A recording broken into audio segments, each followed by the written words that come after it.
তো কালকে রাত্রিরে দুটি রাসেল ভাইপার, যেটাকে বাংলায় চন্দ্রবোরা বলা হয়, আমরা রেস্কিউ করেছিলাম। সেগুলো আজকে আমরা এখানে রিলিজ করতে চলে এসেছি।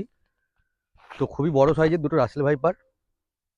তো এর সায়েন্টিফিক নেম ডাবইয়ার রাসেলি, এবং বাংলায় চন্দ্রবোরা বলে জানি আমরা। দেখতে পাচ্ছেন খুবই সাউন্ড করছে। তো চলুন এগুলোকে আমরা এখানে রিলিজ করব। দেখতে পাচ্ছেন খুবই বিগ সাইজ রাসেল ভাইপার। এগুলিকে আমরা জঙ্গলে যেতে দেবো আস্তে আস্তে। যা যা, চলে আসলে এখন একটি বসে আছে, দেখতে পাচ্ছেন।